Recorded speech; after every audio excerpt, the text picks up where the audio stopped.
¿Cuántos recordáis que empezamos a hablar acerca de la iglesia, eclesia?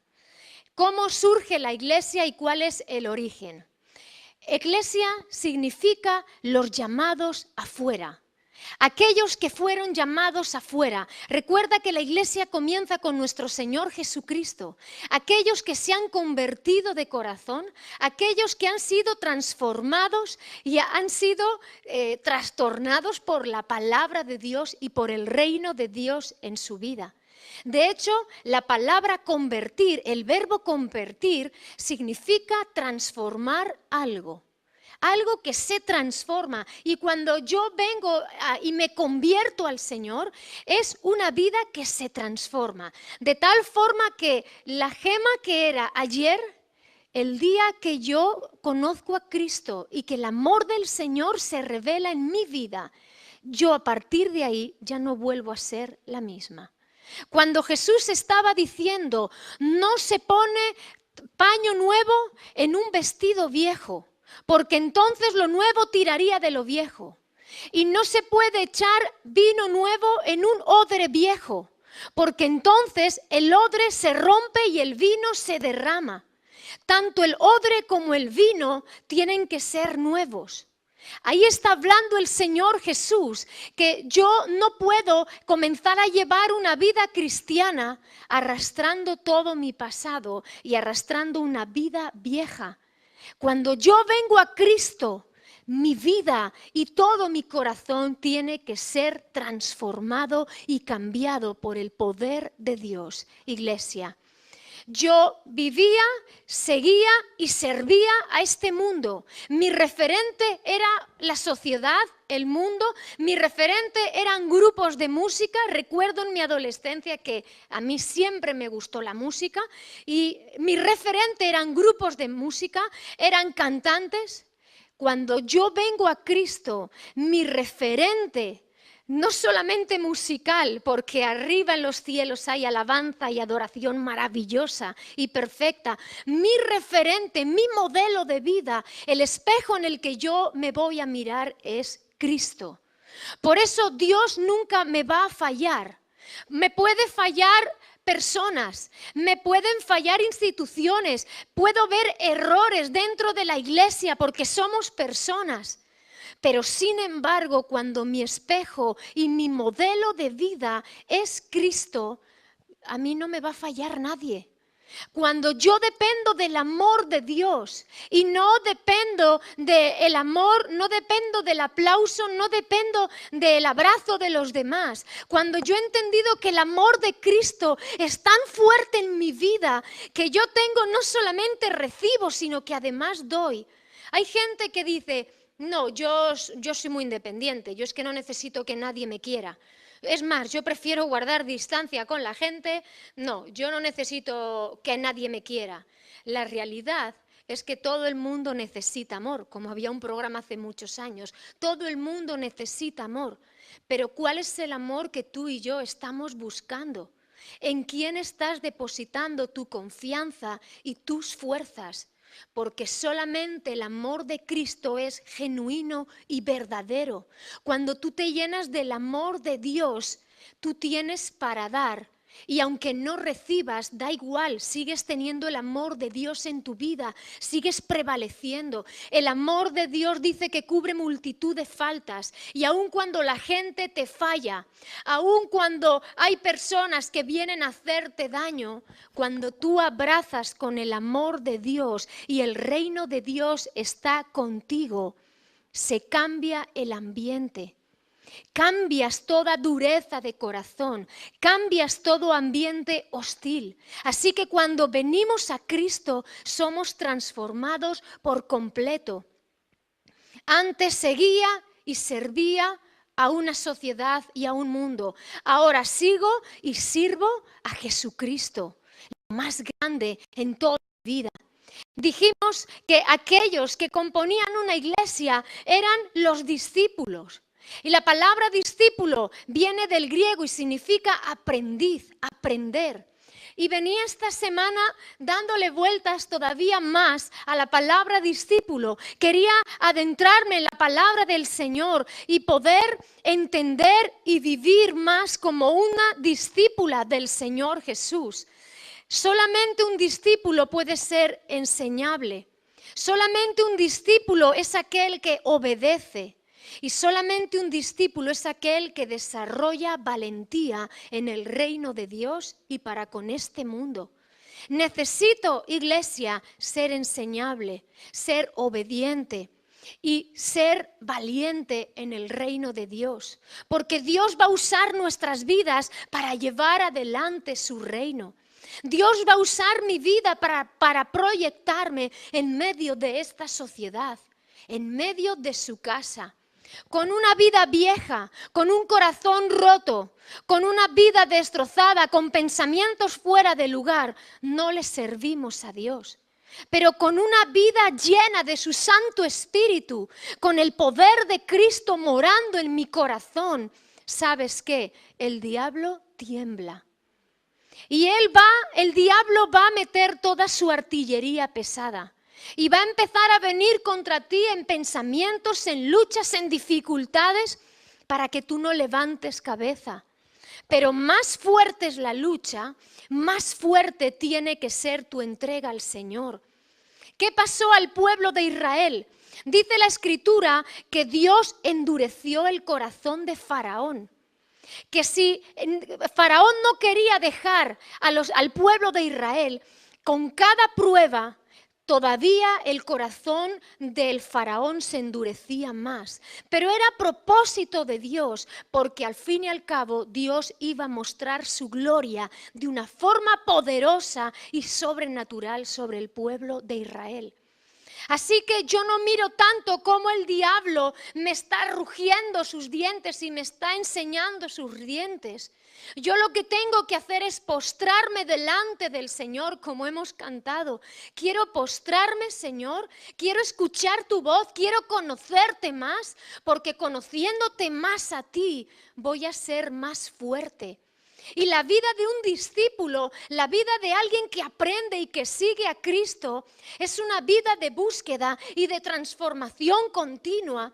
Es una vida que está en movimiento. Dile a la persona que tienes a tu alrededor, a tu lado, tienes que estar en movimiento.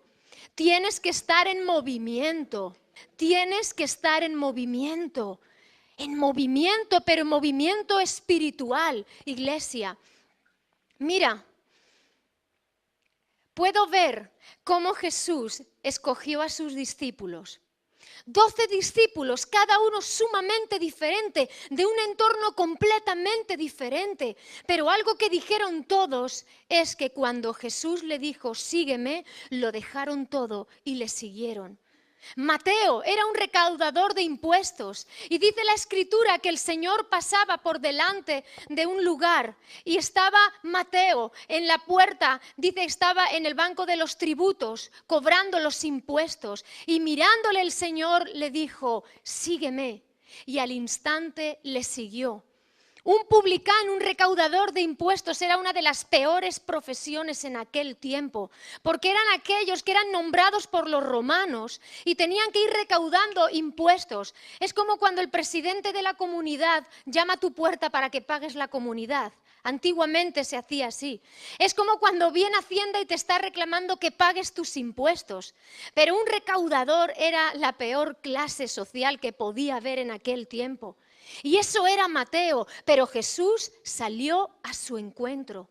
Y dice que estaban en una mesa y se sentaron con él Jesús y sus discípulos y un grupo de gente. Y estaban en medio de publicanos y pecadores. Y los fariseos, aquellos legalistas de la ley, aquellos judíos que habían aprendido no a seguir y a buscar a Dios, habían aprendido un judaísmo de reglas y de normas.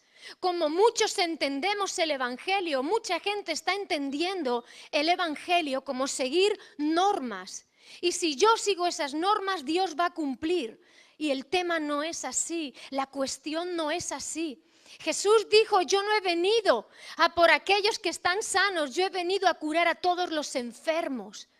Yo he venido a sanar. Yo he venido para hacer cambio en las vidas y en los corazones, iglesia. Y Cristo así llama la vida de Mateo, un publicano. ¿Hay alguien enfermo en esta tarde? Enfermo del alma, enfermo físico, porque el Señor dice que Él viene para sanarnos. Yo no he venido a por los justos, sino a por los pecadores, aquellos que saben que necesitan cambio y restitución en su vida. Cristo viene y viene con poder para transformarnos. Lucas era médico.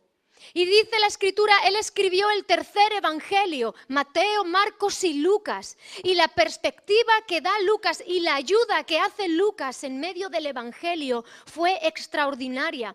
Fue acompañando a Pablo en todos sus viajes, en algunos viajes misioneros.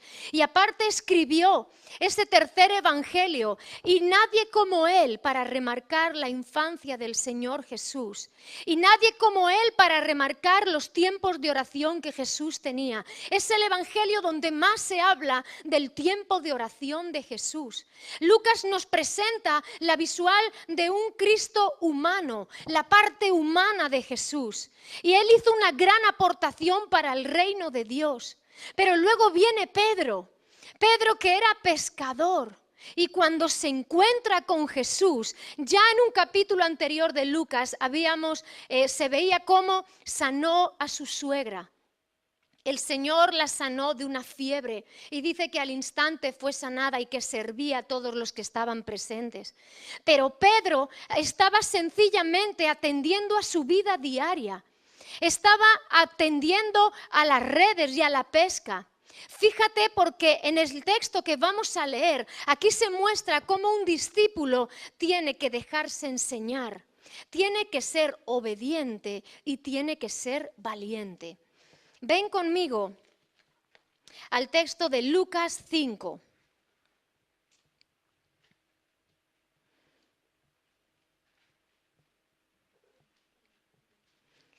Lucas 5, versículo 1, dice así: aconteció que estando Jesús junto al lago de Genesaret, el gentío se agolpaba sobre él para oír la palabra de Dios, y vio dos barcas que estaban cerca de la orilla del lago, y los pescadores, habiendo descendido de ellas, lavaban sus redes. Y entrando en una de aquellas barcas, la cual era de Simón, le rogó que la apartase de tierra un poco, y sentándose enseñaba desde la barca a la multitud. Cuando terminó de hablar, dijo a Simón: boga mar adentro y echad vuestras redes para pescar. Respondiendo Simón le dijo: Maestro, toda la noche hemos estado trabajando y nada hemos pescado, mas en tu palabra echaré la red.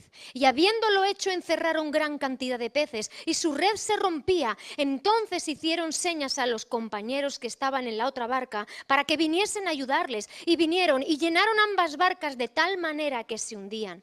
Viendo esto, Simón Pedro cayó de rodillas ante Jesús diciendo: apártate de mí, Señor, porque soy hombre pecador. Porque por la pesca que habían hecho, el temor se había apoderado de él y de todos los que estaban con él.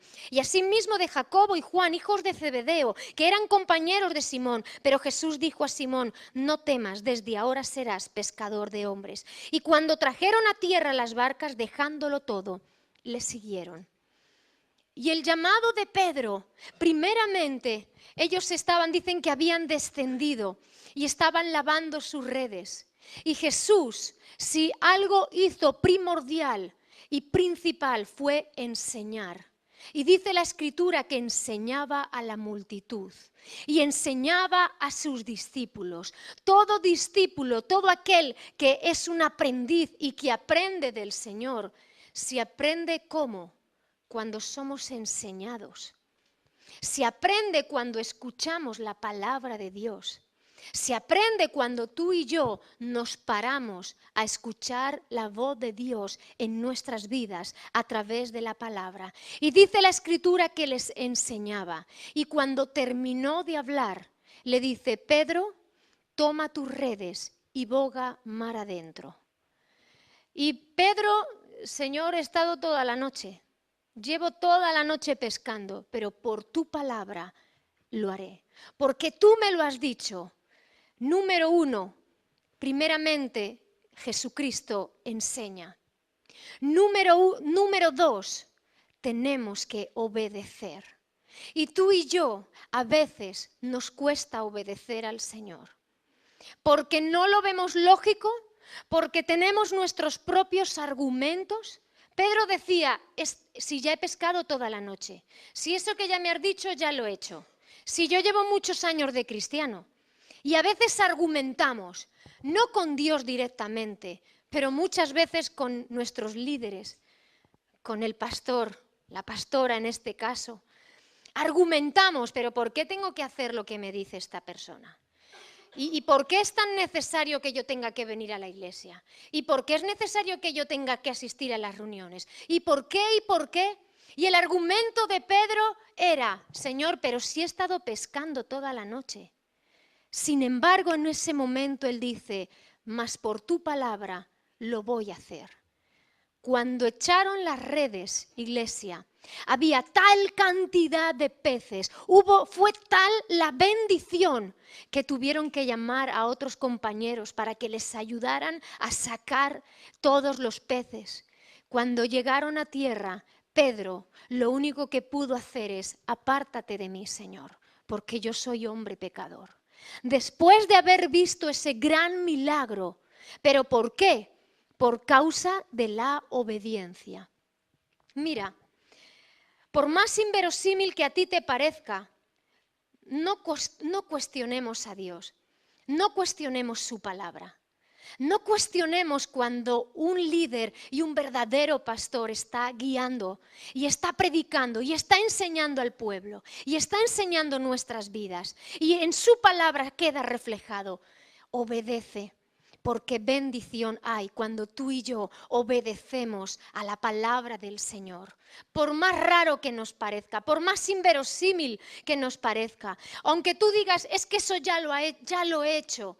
Da igual, vuélvelo a hacer si Dios te lo está diciendo. Vuelve a orar, vuelve a clamar por aquello por lo que estás pidiendo y no viene. Insiste, insiste, insiste. No pares en tu fe, no pares en tu clamor. Un discípulo tiene que dejarse enseñar por Dios. Un discípulo tiene que obedecer a la palabra de Dios. Mira, hubo algo que leí en estos días de las redes sociales. Alguien escribió esto: Dios no te debe una explicación o razón por todo lo que Él te pide que hagas. La comprensión puede esperar, pero la obediencia no. La obediencia inmediata te enseñará más acerca de Dios que una vida de discusiones bíblicas. De hecho, nunca entenderás algunos mandatos hasta que los obedezcas. La obediencia desbloquea la comprensión. ¿Hemos entendido? Me gustó esta reflexión que hizo esta persona en las redes sociales, que Dios no me debe explicaciones a mí, ni me debe razones de por qué actúa de una o de otra determinada manera. La obediencia a Dios es más importante que mis razonamientos y mi cuestionamiento por qué Dios permite, por qué Dios hace o por qué Dios no hace. La obediencia rápida, la obediencia a Dios va a hacer que yo caiga en la comprensión de por qué Dios está hablando o tratando así con mi vida. La obediencia a la palabra, vamos a entender y vamos a desbloquear a veces nuestros razonamientos. Pero Dios está pidiendo obediencia en nuestras vidas. Pedro, primeramente Jesús enseña. Y luego le dice, Pedro, boga mar adentro, echa tus redes. Pero Señor, hazlo, obedece. Y en medio de la obediencia viene la bendición de Dios. ¿Por qué el Señor nos habla? ¿Y por qué el Señor quiere que le busquemos, que anhelemos su presencia, que clames en oración a Él? Hazlo. Y viene obediencia y viene también la cosecha. Y viene la bendición de Dios sobre nuestras vidas. Pero queremos ser discípulos. Queremos seguir a Cristo. Necesitamos aprender de Él y ser enseñables y ser obedientes y hacer todo lo que Él nos dice, iglesia. Viene bendición. Hay un salmo, el Salmo 119, 33 y 34, si lo quieres anotar. Dice: enséñame tus decretos, oh Señor, los cumpliré hasta el fin. Dame entendimiento y obedeceré tus enseñanzas. Las pondré en práctica con todo mi corazón. Enséñame, oh Dios. Enséñame, pondré en práctica tu palabra, te obedeceré, Señor, por encima de mis razonamientos, por encima de lo que yo pueda opinar. Señor, tú tienes el control de todas las cosas. En medio de la obediencia, el Señor trae su respuesta. Quiero seguir hablándote acerca de cómo el Señor da instrucciones a sus discípulos. Porque Dios no solamente te lleva a que le sigas, Cristo no solamente te está llamando a que le sigas y le sirvas, sino que además nos va a dejar dadas las instrucciones. Cuando el Señor Jesús envió a sus discípulos, dice la Escritura que les dio instrucciones y les dijo: por camino de gentiles no paséis, ni en lugares de samaritanos vayáis. Cuando prediquéis, predicad que el reino de los cielos se ha acercado. Cuando entréis en una casa, sanad a los enfermos, liberad a los endemoniados, resucitad a los muertos. Y yo, cuando leo la palabra del Señor, pensamos: Señor, pues cómo nos hemos quedado en este tiempo, que cuando yo leo aquí, id y resucitad a los muertos, yo misma me quedo muerta. Porque la fe ha menguado tanto en este tiempo y en esta generación que no somos capaces de entender que aquel que nos envía es aquel que nos da autoridad en su nombre. Para venir en sanidad, en liberación, orad. Orad por los enfermos, liberad a los endemoniados, resucitad a los muertos. Cuando entréis en una casa, si reposa la paz sobre ella y esa casa es digna y escucha mi voz, quedaos allí. Mas si cuando entrareis a una casa no reposare la paz, es decir, no os quisieran escuchar, entonces salid de ese lugar y aún el polvo que se ha quedado en vuestros pies, sacudidlos. Y está hablando de cómo el Señor está enviando a sus discípulos, pero con una misión clara dentro de ese contexto. Por cuando en aquel tiempo Jesús dijo: id primero a las ovejas perdidas de Israel. El primer llamado y a los primeros que Jesús acudió fue al pueblo de Israel, por cuanto el pueblo de Israel fue el que adquirió la promesa inicial, que vendría un Salvador, el Mesías. Pero fuera de ese contexto, luego el Señor Jesús dijo, después de resucitar: toda potestad me es dada en los cielos y en la tierra. Id y haced discípulos a todas las naciones, enseñándoles que guarden mi palabra. He aquí, yo estoy con vosotros todos los días de vuestra vida. Amén, dice el Señor Jesús en Mateo 28. Y nosotros, como discípulos suyos, iglesia, no tenemos que pararnos a mirar. El Señor Jesús les decía: no llevéis oro, ni plata, ni cobre. No llevéis mochila, no llevéis nada. Y estaba enfocando a que aquel que sigue a Cristo no tiene que estar centrado como este mundo, solamente en dinero, en posesiones, en gozar, en vivir la vida. Todo aquel que sigue a Cristo fielmente, su enfoque está en seguir y en servir, en ser enseñado, en obedecer la palabra del Señor, porque bendición sigue detrás. El Señor Jesús dijo que Él sabía de qué cosas tú y yo tendríamos necesidad. Y que si el Señor viste a los lirios del campo y si el Señor alimenta a las aves del cielo, ¿cómo no iba a cuidar de nosotros? Creo en Él firmemente, pero tu mirada y mi mirada no puede estar en las cosas de este mundo. No puede estar en lo que mira el resto de la sociedad. La vida de un discípulo, la vida de aquel que aprende de Cristo, es una vida que le busca, que le ama, que le sirve, que le obedece. Tengo que ser enseñado por Él. Tengo que obedecer su palabra y tengo que ser valiente. Ven conmigo a Mateo 10, 22. Mateo 10, 22.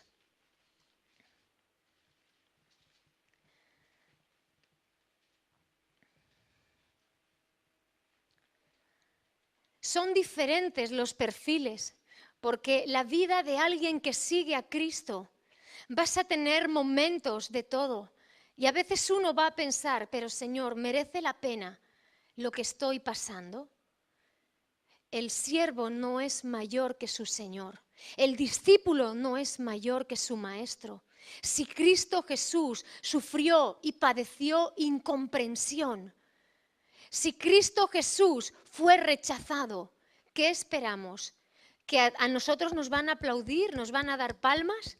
¿Nos van a decir, eres cristiano? ¡Qué bueno, qué bien! ¡Cuánto me alegro! Si a Cristo no le reconocieron, tampoco a sus siervos les reconocerán, iglesia. La vida de un cristiano tiene que estar forjada en la fe y en el amor por el Señor, pero tenemos que ser valientes.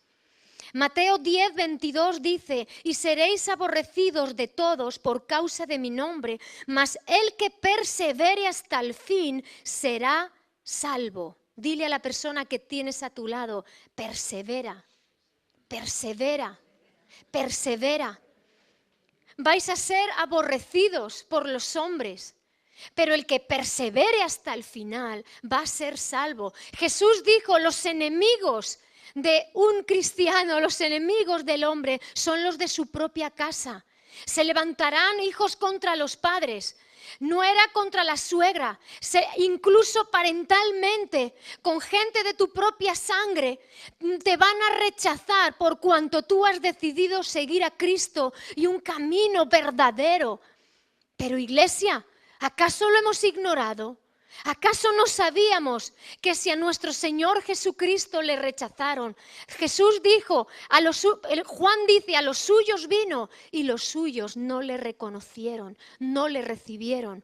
Mas a los que le recibieron, a los que han creído en su nombre, les ha dado la potestad de ser hechos hijos de Dios.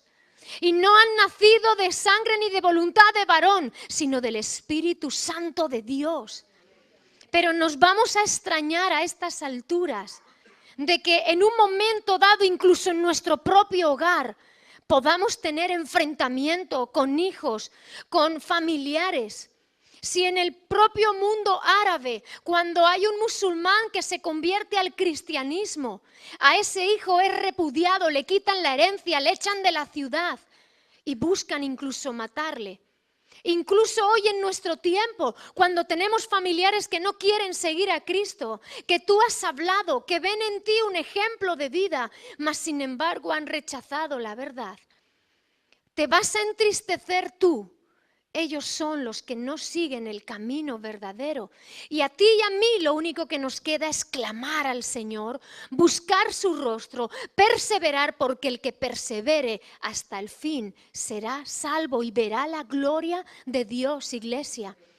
Fíjate, el versículo 10:26, así que no los temáis, porque no hay nada encubierto que no haya de ser manifestado, ni oculto que no haya de saberse.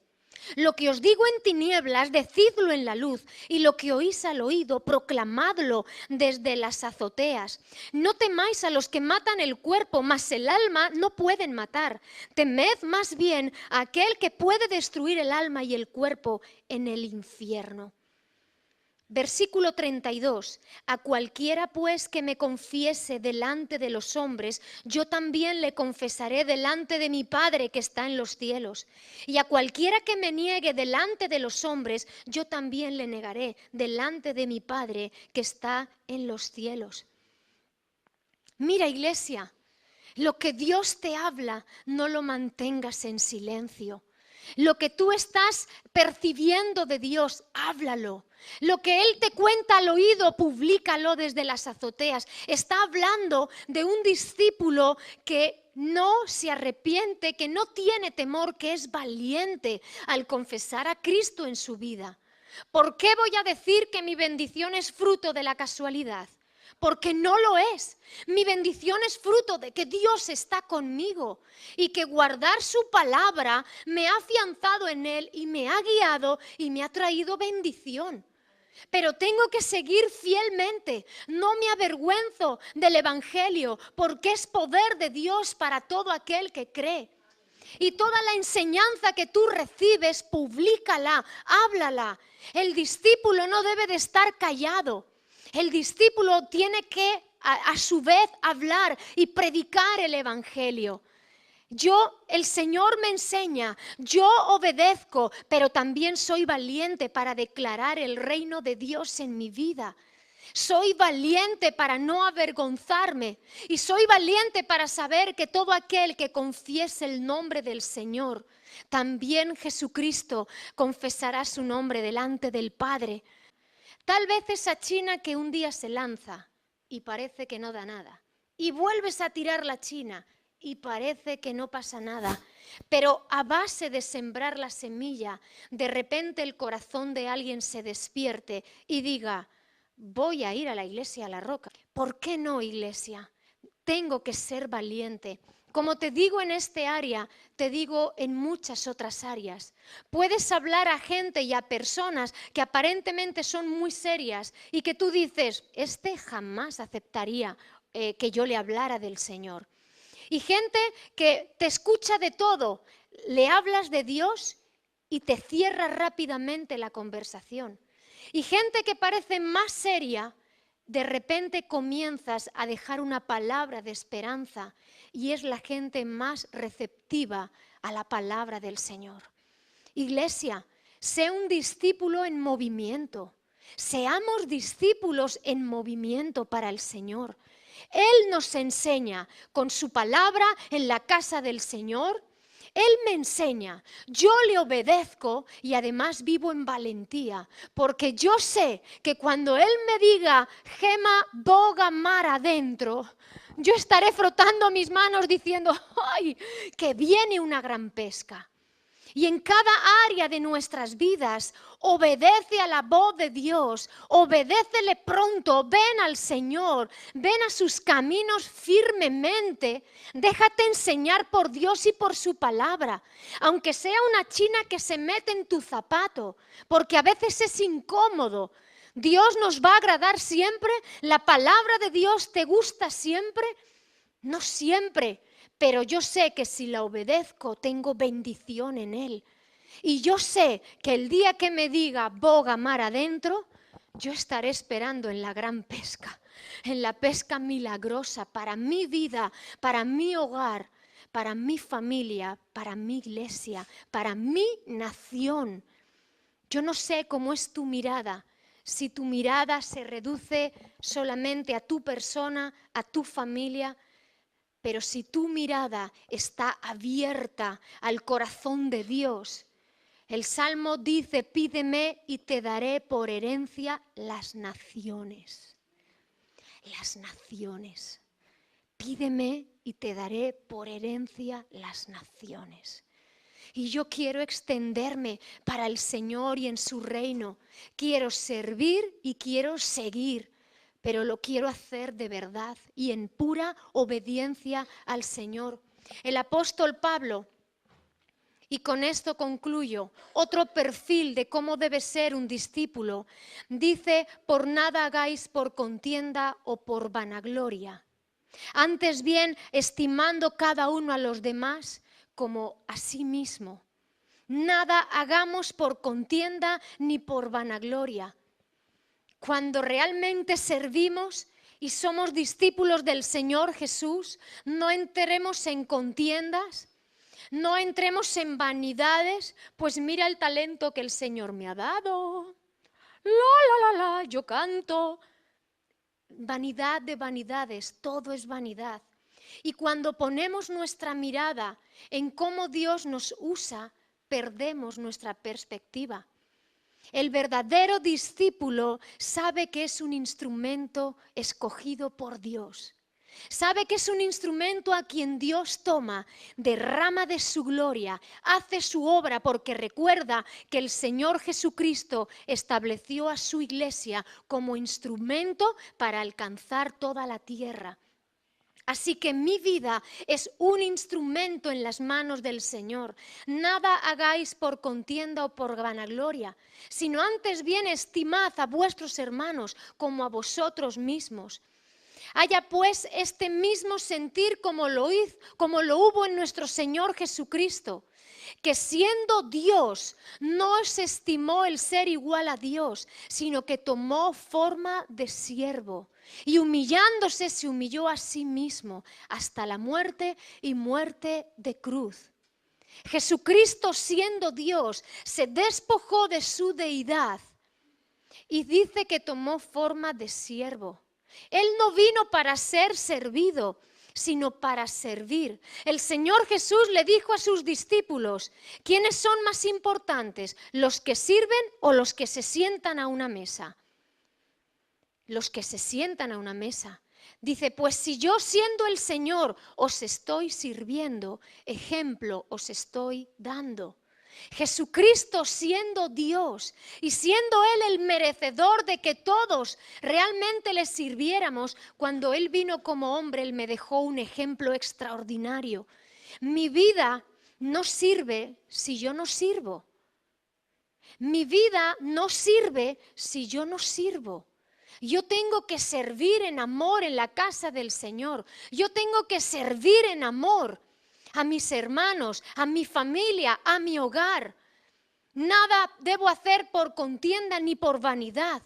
Pero si Jesucristo se hizo hombre y fue siervo y lavó los pies de sus discípulos y dijo, el que quiera ser mayor entre vosotros sea vuestro servidor.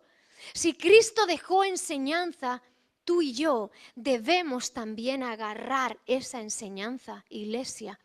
Y cuando venimos a la casa del Señor, venir con un corazón dispuesto, dime qué puedo hacer, dime en qué puedo servir, porque todo el mundo sirve, iglesia. Y como discípulos, primeramente debemos ser enseñados por Dios, debemos obedecer a Dios, debemos ser valientes para predicar a Jesucristo, pero debemos servir a nuestros hermanos y servir al Señor. En lo más pequeño que tú pienses que puedas servir, grande eres en el reino de Dios. Grande eres en el reino de Dios. Mira, iglesia, necesitamos vivir un cristianismo en movimiento. Tengo que estar en movimiento y tengo que ser enseñado por Dios. Y tengo que obedecer su palabra. Cuando viene la obediencia, también viene la cosecha. Amén. Tengo que ser valiente. Y todo lo que Él me habla en lo secreto, hacerlo público. Y saber y entender que así como a Jesús le aborrecieron, también a nosotros nos aborrecerán. Pero Jesús dijo, sed astutos como serpientes, pero mansos como palomas. He aquí yo os envío como corderos en medio de lobos. Pero sed sabios. Necesitamos seguir al Señor para vivir una vida de bendición y de triunfo. Amén. Vamos a ponernos.